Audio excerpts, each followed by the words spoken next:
Mini episode 1185 of the FDH Lounge is brought to you by Sportsology, delivering unconventional columns and webcasts about sports, TV, music, movies, and more. Follow them on the web at sportsology.com. The FDH Lounge. You want to schedule your life around it.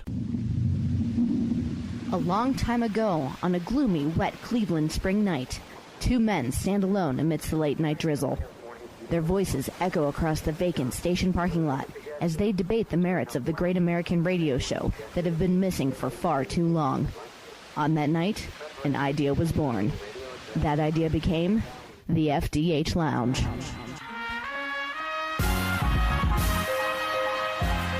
Welcome to the FDH Lounge. Hello everyone, welcome to FDH Lounge mini episode number 1185. It is part of the FDH Lounge 13th anniversary celebration. This is FDH Lounge managing partner and original dignitary Rick Morris, joined also by original dignitary Chris Galloway and fellow dignitaries Anthony Petrone, Ron Glasenapp, John Adams.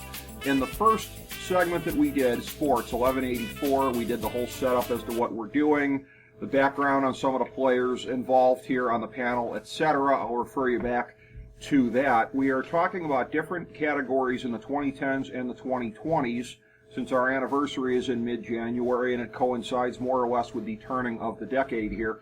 Entertainment Pop Culture is our segment here, and members of the FDH Academy of Arts and Sciences submitted their answers via a survey, including most of our panelists here. We'll get to the panelists' answers here at the end, but the ones who submitted it who are not here, we'll go through those. Tim Trammell said for the 2010s, his predominant story or thought was for entertainers to stay out of politics and for the 2020s to do their jobs well. So very straightforward advice from Tim. From Simon Applebaum, that the 2010s were an era of plentiful TV, that diverse TV and smart TV really took off. In the 2020s, interactive TV bursts wide open.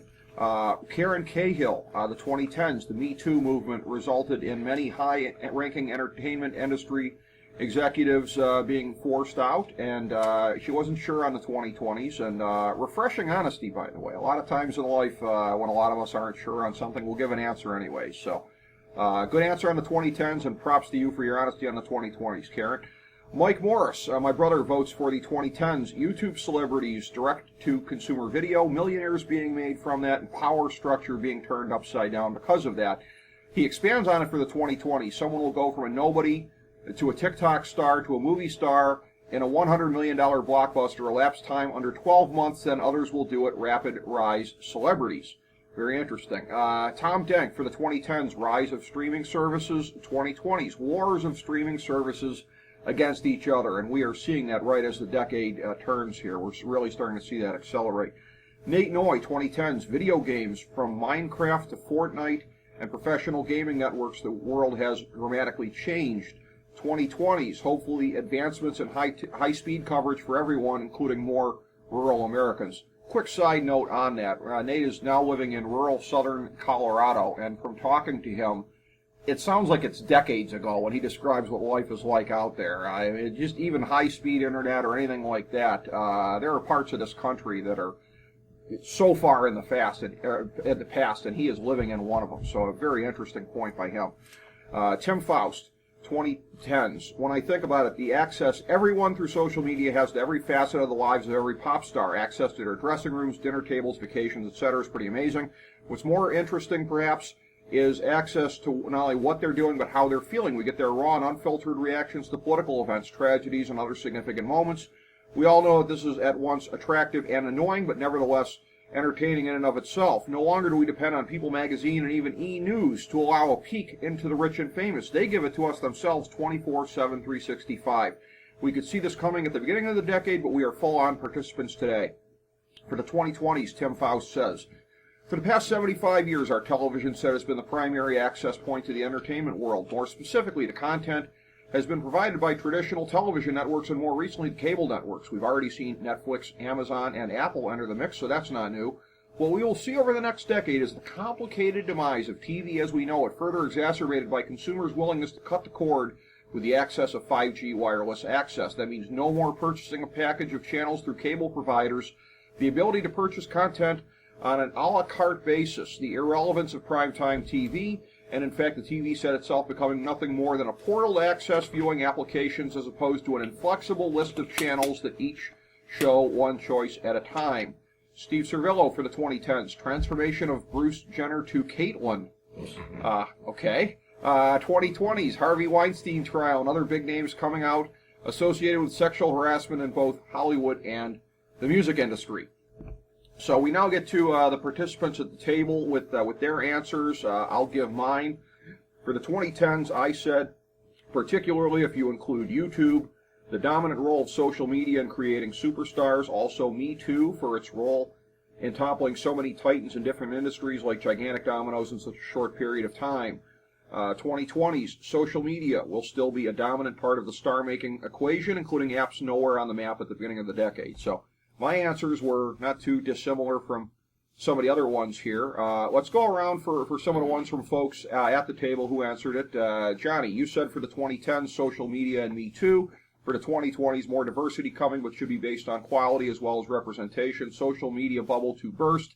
People will crave human touch. You're going against the grain on the second prediction there. A lot of people are. Yeah, really. Let me jump back. Yeah. In terms of the social media and Me Too, yes, absolutely happening. Yeah. I want to comment on a little something from Tim Faust, and then I'll jump into the 2020s.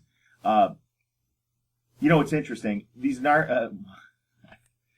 a narcissist doesn't do anything without a plan. So right. To think that this is all by chance what they're putting out there, I think is a false narrative. Right. I now, are there moments where people will be caught off guard at times and have something? Possibly, but what is that? What do they say? Any publicity is good publicity. Yes. So I think we're naive to think that a lot of this isn't engineered in terms of the social media piece from celebrities. That's a great point. And Faust is not a naive guy, so right. whether he spelled it out or not, I right. know he agrees with you because they're saying it, but it doesn't mean we should take it at face value. Right. And I do. I think it's appropriate to have more representation, more diversity in our media. I would like to put it under the umbrella of I'd like to hear more stories, and I want a good story, and it really doesn't matter to me personally, race, gender, whatever that is. I do think to a point there will be a bust in the social media bubble. I think it's already happening. I have some friends that are making a little career shift with a startup company. There was some people that had an interest in Orange County, California. They've moved their world headquarters to greater Cleveland area because there's absolutely no sense of community where they were at. Everybody is so self-absorbed onto their phone. They were craving that human touch, that community. And I think as human beings, there's an element of that human connection. And, I guess it's a hope as well as a prediction. I would like to see more connection to people. So I do think there will be a point where people will pull back. I do think this is a critical generation that is in the room here because we've got people that remember life without a cell phone. Our young people do not know life without a cell phone. I was in a Panera and I left my phone at home and I asked the staff member, I said, do you have a payphone? And I paused for a second and I was like, have you ever seen a payphone? But I think there's that. I think we're an interesting generation because we can kind of bridge the gap, so to speak.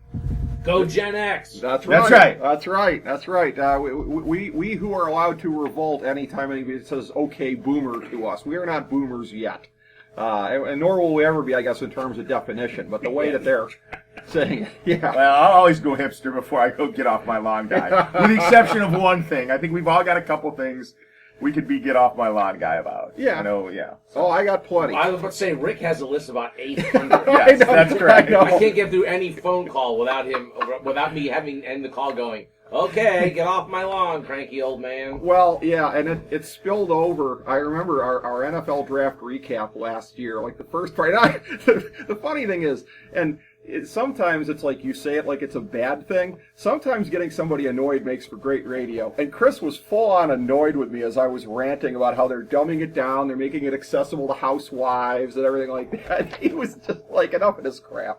So, guilty as charged, man. That's how I am. I am get off my lawn guy. I don't like a lot of these developments, but and in entertainment and pop culture, I guess that would probably go pretty wide as well. Ron, on your thoughts, you said for the 2010s, Instagram has given everyone a channel to express their thoughts for millions to see and hear in an instant. Not always for the best, though. News outlets cover Instagram like they're actually quoting their subject. And with everything being instantaneous, scandals and gossip are created or muted in a matter of moments. 2020s, every major corporation, retail, entertainment, sports will have their own streaming service or be part of one that exists, but how many different streaming services can we afford? Cable TV, as we know it, will go the same way as the antenna. So, to a certain extent, there probably some overlap with Faust's predictions here. There's going to be a lot of overlap on a lot of our predictions here, but as somebody who is inside the industry here, working in sports TV, I know you've got a unique perspective on this. Well, bringing up the Instagram, you could make the case that all social media, but I know my 20-year-old niece and nephews look at Facebook like it's for old people, and they have moved on beyond that, and they want Snapchat and Instagram and things like that. And whatever's coming next, right? Yes, and whatever's coming next, mostly because it's more visual.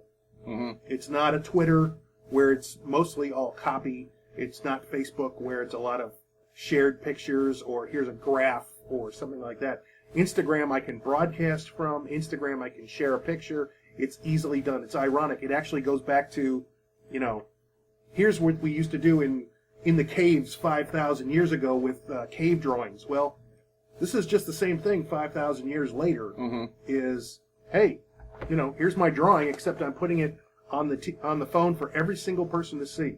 And I think that's a huge thing. I brought this up to classes that I've spoken to about marketing and that sort of thing, is every single one of us right here has the ability to broadcast worldwide in 2 seconds. Yeah. Now, whether anybody's paying attention to it is another whole question. But I do like I do like Instagram from that standpoint. One, it's phone based and it's handy to use. Exactly. But you can even alter photos. Take a photo. There's filters. You can almost do your creativity for the day. So it's not real. Yeah. You can alter it. You can change it. You can add extra things. So it does change the message that you're bringing out. And we all know that there are thousands out there of Instagram stars who really have nothing else to contribute, but yet I'm getting paid for eating live on Instagram. Yeah. Or something to that effect. And that's what's going to lead to the future as we see it. I think the streaming services, which are huge, I've been a cord cutter for the last couple of years and haven't missed cable at all, especially the very large bill that I used to get. Right. Not that the bill's gone down a whole lot, but as more and more of these streaming services come out and they're more protective of their content, because that's what it's all about. It's all about the content, not necessarily the distribution of where that content goes. Right.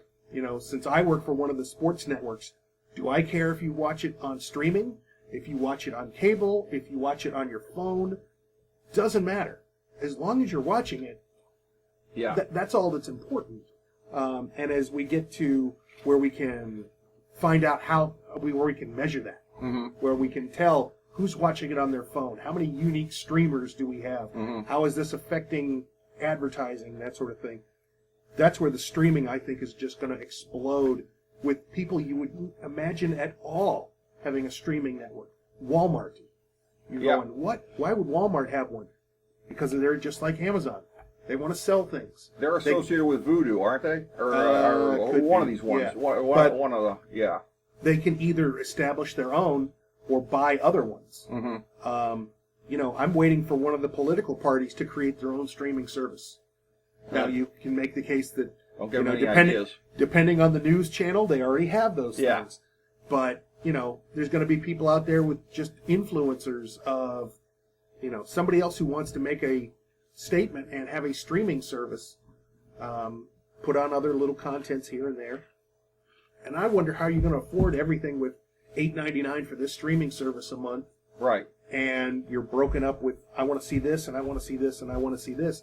Suddenly your bill is what it used to be for cable. Yeah. Well, and really what has to happen is someone has to find a way to aggregate all those streaming services into then you buy one big streaming. Oh wait, that's cable. That's cable TV. Yeah, true. But Disney's doing that We internally. dismantled cable to create cable. I mean, I think Bob Iger would be the first to say, hey, wait a minute, what about us? Because right now you can get Hulu, or Hulu Plus, I guess it would be, Disney Plus, and ESPN Plus all together for one low price of whatever the hell it is. So there's already a little bit of that internally.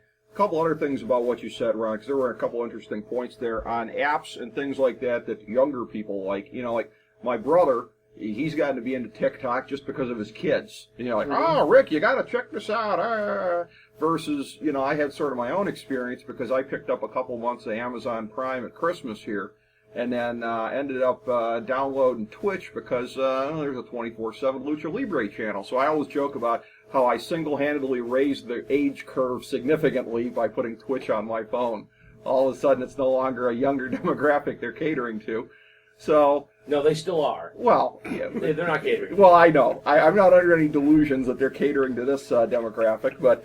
yeah, I hate to tell you, you're out of the main demographic now. Yes.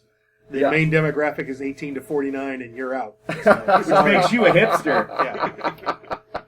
Well... there's a lot of that going around, Ron, as you well know as well. But you know, this all ties back into the themes of this, which is technology. What I mentioned earlier about fragmentization. My big thing for the 2010s was the rise of, you know, again, the streaming services, Netflix, Amazon, Hulu. Not only their availability and putting previous content out there, which kind of they all started as, but then now they're all actively and aggressively creating their own content. And now you've seen Apple is doing this.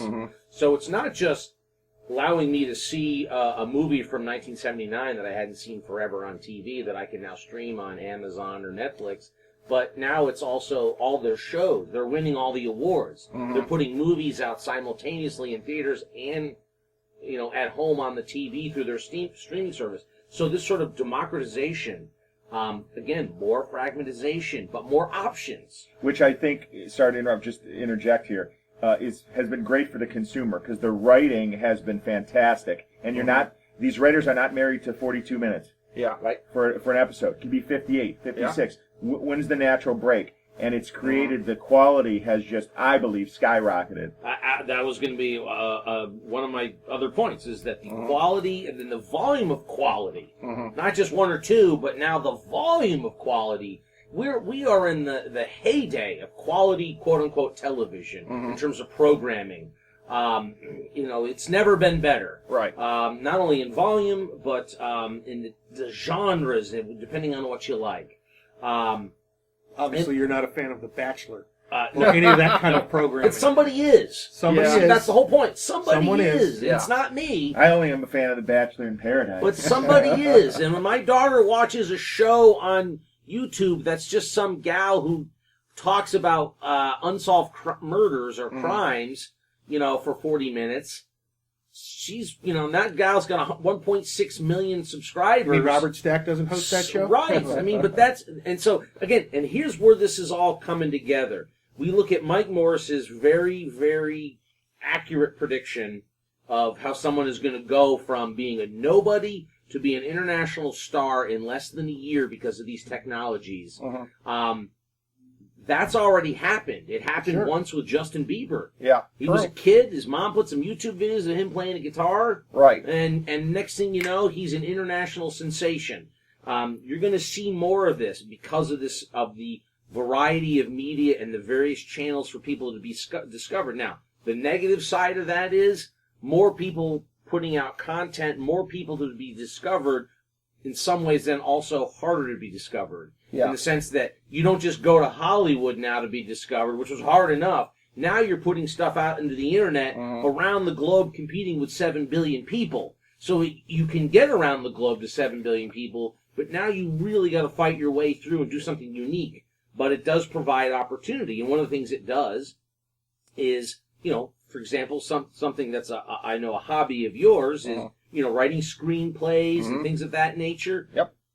Hulu, Apple, Netflix, Amazon, they are starved, and now YouTube, they are starved for original content. Hit me up, They H-Wood. need somebody and people to write screenplays, to write scripts, to come up with television show concepts, because they need Just the same way we watch this with cable news network and televised sports. The 24/7 nature of it, right? It started with the news networks. Yep. They have to fill, all these networks have to fill 24 hours a day worth of content, and you get all these crazy shows and all these personalities emerging because they just a constant hunger to have to fill the airwaves with content. All these platforms, and the ones that we don't even know about yet that are coming, right? Because there's somebody out there with something, the next thing that's going to be the next platform. They all have to fill content, so that's going to provide more opportunity for the Rick Morrises of the world to get their screenplay in front of somebody. Oh, There you go. And again, The world just is like The waiting for that. Bachelor, hey, it's not for everybody, right? But it'll it shouldn't be for anybody. But somebody may want it. So for me, that was the 10s were this great, this emergence of these things. One, it also shows that how powerful capitalism is. Yes. Because this is, this doesn't happen in any other culture other than capitalism. Right. It's not happening in China. Take that, okay? AOC. I'll give you an example. There's a great article I was reading in The Economist the other day. Name me the great Chinese bands. They don't exist. Name me a great, K-pop out of Korea. They've got a huge international following. Europe, America. Name me the Chinese South Korea. entertainment, and they don't exist. So there is a cultural thing as it relates to capitalism that allows these things to develop. So you move forward into the 2020s. Again, what does this mean? And we talked about this in sports, and getting into politics and other things. It's the blurring of the lines is what this technology is going to do. The entertainment, the sports, the news, it's all blurring. You're going to have more volume. It's going to be more fragmented. It'll be more democratic in that sense in terms of variety. Because you won't, be subjected to 3 networks deciding who gets to be on the big television. Right. And so you're going to have an explosion of these streaming services, video content, different types of entertainment, kids watching esports, and flipping over to their favorite YouTube makeup artist. And then, who's getting those dollars? Everyone's competing now in a hyper-competitive environment as it fractionalizes. And so the point of all of this is that going forward in the next decade, there's no longer a lane. You used to have a lane. You were a politician. You were an actor. And even when you were an actor, you were a TV actor. You weren't a movie actor. No, because those people didn't cross over. Right. Now you could be a Kardashian who releases a single and be in a major motion picture. You could be an athlete who does a rap album. There's no lane anymore. It's all blurred. And that's what you're going to see in the next decade. Is their brand. It's creating their brand, whatever avenues and branches come off of that. And you're going to see how this ties into my future predictions about geopolitics. Interesting. Well, and you to use an example a little bit closer to home, one can be an elected public official with a fiefdom of their own and yet be a panelist on a program such as this. Correct. But in terms of streaming, I know Anthony's got that for his ones here. Before we get to Anthony, I just want to mention in terms of streaming here, one of the guys who voted here, one of our dignitaries, Simon Applebaum, that is somebody I want to put on a panel with you sometime, Chris. His podcast and his website is about the intersection of TV and technology and where it's going. Tomorrow Will Be Televised is his brand. There was a panel that I did with him and with Stuart Elliott, both writers also for Media Village, and we were talking about, I think it was the TV upfronts. We look at those every year.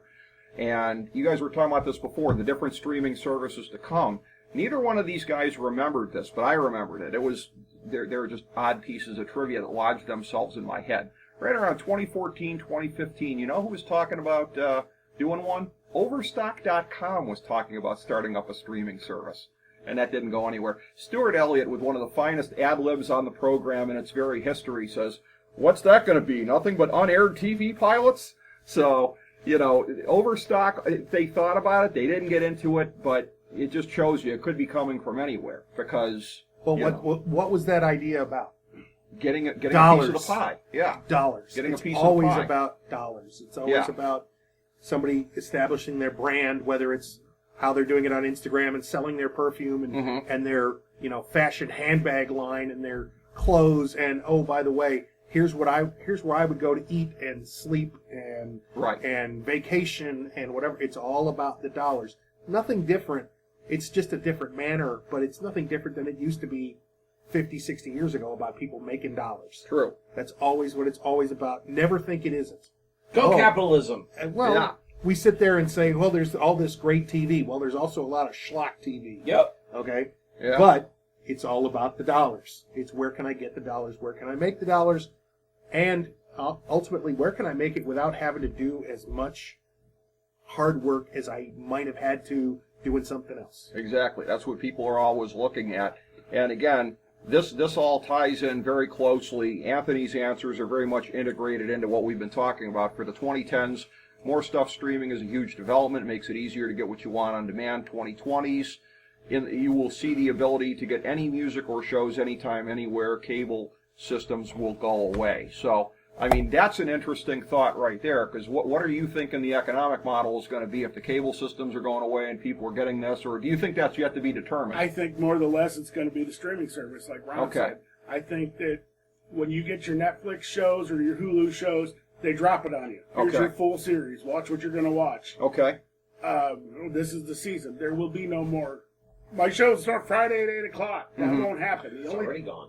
Yeah. Well, there have been a few shows that'll drop like once a week. However, I do think when they drop the entire series, then I think that leads to binge watching too. Right. Yeah. And Hulu's been in the old model, but not many services are doing it. so, yeah, it'll be all binge watching. It'll be all, boom, here it is. The only thing you'll see live on demand or live when it happens is sports. Mm-hmm. And I had getting to even radio. I had a long talk with a good friend of ours, Tony Mazur. Mm-hmm. And I was reading him some of these. Yeah. He was laughing at me, and he goes, well, nobody even put anything in there about radio. He said, because radio can't go away. Mm-hmm. He said, but the problem is, what you need in radio is you need creative. He says, I can go in my phone and get a Tom Petty song a million ways. Yeah. Anytime I want to hear it. Yeah. Because I can go get Luke Bryan a million different ways. He says, what I can't get is creative talk. True. Like And this. Yeah. He said that the more radio you'll start seeing is the more creative talk, the more creative fun, the more different than music. It could be, yeah. And by the way, and Tony being a dignitary that has sat in on one of our Pantheon panels in the past, without giving too much away when we get into the technology segment here, I did address that a little bit about radio and that it hasn't gone away, somewhat to kind of my surprise as far as the endurance of institutions. But again, that's what we come back to when we were talking about this before. This is a transformative time. You still have older institutions that are around that are clinging on in some form or fashion or trying to reinvent themselves, new ones coming along, and we're living through all of this right now that, you know, much like the Industrial Revolution or everything else, people will look back on subsequently and be able to see how it played out. And we're watching it all right now, which, I mean, it's entertaining to do personally. It's frustrating if you're trying to do stuff in a business environment and try to anticipate what things are going to be and where the innovation's going. And Well, I think we've already seen the innovation in radio, and when you talk about the variety of talk, it's I mean, that's podcasts. Yes. That's this program we're doing right now. yeah, That's you know, now the issue on over the air variety is you only have so many available signal points that the Sure. government has released, and the ones that are available, the vast majority are owned by a couple of companies. right. That they're not going to just suddenly allow the five of us to suddenly have a radio show from 3 to 6, Monday through Friday. And this would sound radically different with the ad breaks crammed in. We wouldn't be in the flow that we're in. That's correct. And they I think radio is under a pressure that others aren't because of that uniqueness of limited spectrum and then also corporate Dominance. Right, Just a the few fact that entities. there's It's only a few chokehold. entities, Yeah. and those types of when you get into those situations in any industry, you see a lack of innovation. Yeah. And you see, and so I think that radio is going to be the thing that holds out, sort of like the old model. And if you have satellite radio or you stream podcasts in your car and do those types of things, and you turn on terrestrial radio in a local market, you're immediately struck by how god awful it is. Right. How homogenous it is. How uninteresting it is. How uninteresting almost all of the people on the airwaves are. They're terrible. And it's because of that corporate dominance and limited options, and they keep force feeding the same thing through the airwaves. And I think it'll really truly be the last thing to change and develop. You know who doesn't listen to any of that crap? My kid, her 20-year-old friends. Radio is getting a reckoning coming in terms of how they operate their business. But we're still a little ways away because of older folks like us still dial into 92.3 or whatever. And I'm not going to say there won't be changes. Oh, yeah. However, radio is good for little things. Example, Antonio's Pizza sitting right here. Okay. They're not going to go... Free plug, but they are great. They're not... just the example. Yeah. They're not going to go to satellite radio and Right. purchase commercials. They're not going to go to a pretty much nationwide, worldwide content like this. Right. No, but you'd buy Because them it's point advertising. You'd buy them on a podcast. You buy advertising on social media platform like Facebook in a local market because that's where your eyes and ears are. Right. Yeah. The reality is if I'm not getting enough eyes or ears through a different platform, I'm going to stop advertising there. Right. Well, that's a good point. There's one other thing I want to mention before we kind of do a final look through the answers, and that is something that was touched on, I think, in one of Ron's answers as far as the ability to live stream in this day and age. And in looking at things on a business level here, the 21st Century Media Alliance, of which the FDH Lounge is a pretty good part, but other partner entities in the group working on things cooperatively. I remember this was like 2015, and I remember sending a memo out like, this has got to be the Manhattan Project. What do you do? And it just has not taken off. Like, it started getting used, Periscope, and then subsequently Facebook Live. It was like a toy for people, and I don't know if it's just that it got typecast as a toy or what it is, but there were so many applications. Anthony, you and I were having discussions about that. We were talking at one point about possibly trying to do, like a live-action sitcom for that, trying to recruit some folks for that. Like, and it just has never gone anywhere. I've asked folks every year at the upfronts, I refer to that, like, is anybody talking about anything for live streaming? And no, live streaming is only just an adjunct to whatever projects they're doing. Like, let's take you behind the scenes of the 6 o'clock news tonight. Like, I remember in particular you and I were talking about that at the time, Anthony, and I know you got to be as bemused as I am that it's never taken off. I don't know that it never will, but it hasn't. I don't know. I mean, yeah, like, is there anybody have any ideas as to why that might be, other than that it just might have gotten typecast as a toy because it got used? Corporations crushed Periscope, Facebook Live, and anything else because you're taking away their rights. It's all about the rights to broadcast. That makes sense. So if you're sitting there at the NFL game in your hometown, you throw up your phone and say, I'm going to broadcast this game. Somewhere the NFL lawyers are out there going, no, you're not. You don't have the rights to run our game. Oh, I'll go to college. That college will be fun. Every college game out there has their rights. There's high school people out there who the state high school association has the rights to broadcast games because they don't want you to broadcast games because they think people won't come. It's all about the right to have your broadcast and whatever. That's why anything like that was crushed. Right. Is because it gave people the opportunity to, if you're out at some wrestling event and throw up the live shot of what's going on, it's like, hey, wait a minute. We're paying how much to put this on the national network, and I can watch it on Twitter for free? Why would I, Well, that's So that's all retransmission, though. I'm talking original content. Like, why original content has not gotten anywhere, and why people haven't been able to take advantage of the immediacy of something. That, to me, has been somewhat of kind of a mystery as to why that hasn't really taken off. But in terms of going through the answers that everybody gave here, some of the ones I thought were kind of noteworthy for the 2010s. I will say again, I agree with you, Ron. I'm gonna note this one here as far as Instagram, the immediacy of reaching people, and I think, as Chris mentioned before, my brother Mike's point about the time frame in which someone can become a megastar in this day and age, and that I think somebody is going to follow the blueprint he's talking about here. So those are some of the ones I would find kind of noteworthy. Anybody else got any thoughts on other people's answers? I would agree with Chris in terms of the quality and emergence of the streaming quality of content and shows, definitely in the 2010s, and then the evolution of how that's going forward with Ron, where every major corporation will have their own some type of streaming service, and then how that's going to look. It's going to be really interesting to see how that unfolds going forward. I would agree with that. Anybody else got any thoughts on any of the answers here? I would just say, lastly, that it's interesting that we all zeroed in on the same stuff. Mm-hmm. We all zeroed in on the social media and streaming, which tells you how powerful that is. There's no great debate about, hey, who's your top 5 NBA all time? Like, and we all have 20 different answers. Mm-hmm. It was pretty clear. Yeah. That we're all sort of discussing the same, different sides of the same coin on this thing, regardless of what angle we're coming at it from. I would agree. Yeah, and because these were really the dominant stories with entertainment and pop culture in the 2010s, and then subsequently as we go into the 2020s as well. No question about that. So, all right, I want to thank the panel for their contributions here. Next up, we break down technology in the 2010s and 2020s.